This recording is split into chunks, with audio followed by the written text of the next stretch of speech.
Hey guys, it's Jake here from Aussie Reptiles. In today's video, I'm going to be showing you the new and upgraded Southern Water Skink terrarium. So it's right here beside me. If you guys follow me on Instagram, you guys would have already seen this. I also just posted a time lapse of them sort of exploring.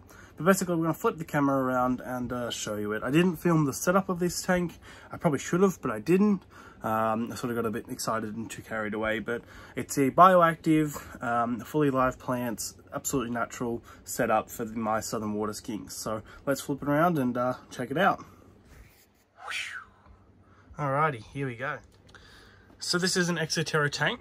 I just recently picked this up from a fella. It is secondhand, but absolutely good condition and an absolute bargain of a deal. It is 2 foot or 60 centimeters, 24 inches by 30 centimeters tall and 45 centimeters back to front in the depth. So perfect size for my group of 4 of my water skinks here.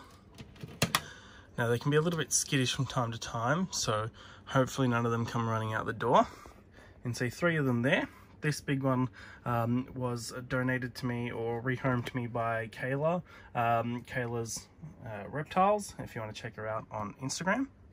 So that's them there, and the other one is actually back there. Can't see the lizard itself, but you can see the plant moving. We'll see if he wants to stick his head out. Maybe not. So this next week is going to be sort of break or make or truth, as opposed to which plants are going to do well in here and which plants aren't. I don't quite actually remember the names of them, but we've got this one here, which is kind of cool. That's broken. I broke that into 2 sections, so one near the water there, and this one here. This one's slightly readjusted and is starting to grow up. Some of it's not doing too well, whereas this one's already all standing back up again and looking really good as well, which is a good sign. We've got these ferns here. I think they're called silver something ferns, I believe, something like that. Again, I broke this into 2 sections. So there's one there and there's one at the back there. There is a ficus growing on the back wall. I've pinned that in with some little U-hook things to hopefully aid its process in growing at the back. What else have we got? And then we've obviously got this fern here. These ones are called silver tip ferns, actually, I think, or something like that. Don't quote me on them. I don't necessarily know the plant growth. I should. My parents work at a nursery and my auntie and uncle own that nursery.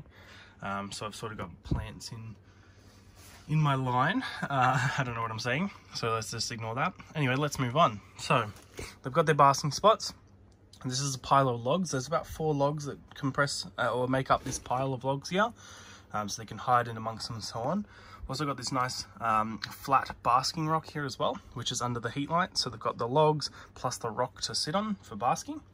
And then occasionally when we'll feed them like soldier fly larvae or mealworms and stuff, I'll just pop this water bowl or the food bowl just on top of that rock there as well, when they're actually needing something that can't escape. And then obviously they've got quite a large water dish on top of that as well. So in terms of it being bioactive, there is some slaters, or butchie boys, pill bugs, whatever you want to call them, in here. I do need to pick up some springtails to finish off that, but for the most part it's slightly there. Obviously these guys will consume some of the butchie boys and stuff as they find them. It's unfortunate, but it's all part of nature, free food for them as well. Now we have leaf litter. There's leaf litter, dead ferns, there's another big dead fern back there. There's some sticks, gum leaves, everything like that. So to make it look as natural and be as comfortable for these guys as possible. Here's the wide zoom here so we can sort of see the whole lot in one shot. Beauty. So why go bioactive? Bioactive is essentially becoming the new thing sort of here in Australia. It's quite established overseas, especially in America and stuff like that, and look, there's a few people here that do it as well, but it's definitely becoming more and more popular. Now the benefits to it is, I mean, number one, you can do live plants, which is also much more of an eye appealing as opposed to fake plants and all of that. But you can set it up natural, and you can do biotopes as well. So for your animals, you can get plants that are native to that said area and stuff like that, and make it look as natural as possible, which you can't necessarily do with fake plants. But your bioactive setup also means reduced cleaning. So there's less work for you as the owner of these animals and the carer of these animals. You get in your cleanup crew, so your springtails and your isopods and stuff like that. And what they do is they actually control waste. Now your Springtails and stuff are going to control mold and extra growth like that, and then your springtails, as this leaf litter and stuff decays and breaks down, they're going to consume that and clean it. So they essentially make it a self-sustaining 100%, like you don't have to do anything to it besides trim the plants down and stuff like that as well to make it all look nice and good and grow in. I'm going to let this overgrow a little bit to start with, and then I'll trim it back a little bit. But yeah, it just is so much more beneficial. Again, I said, less work on you and 100 times better for the animal itself as well. There's the big boy there. But that's that. Brilliant. Now, the water dragon tank there is actually the second tank that I've converted to being at Bioactive. Now, the first one, which I've already done a video on, was this tank here. This is my spotted marsh frog and my southern brown tree frog tank. So you can see some of the brown trees sitting there. In fact, there's actually back there is a brown tree and a spotted marsh frog as well. So you get a few of them. I've got 9 of each, I believe. Actually, there's 11 spotted marsh frogs. As my green tree frogs juvies start to croak. There's 11 spotted marsh frogs, both regular and albinos, and then there's 9 southern brown tree frogs. Next enclosure to get a bit of a redo and a makeup do-over is the Boyd's Forest Dragons. I've already changed it a little bit from when I originally got them and from the first video I've seen. There's one of them chilling there.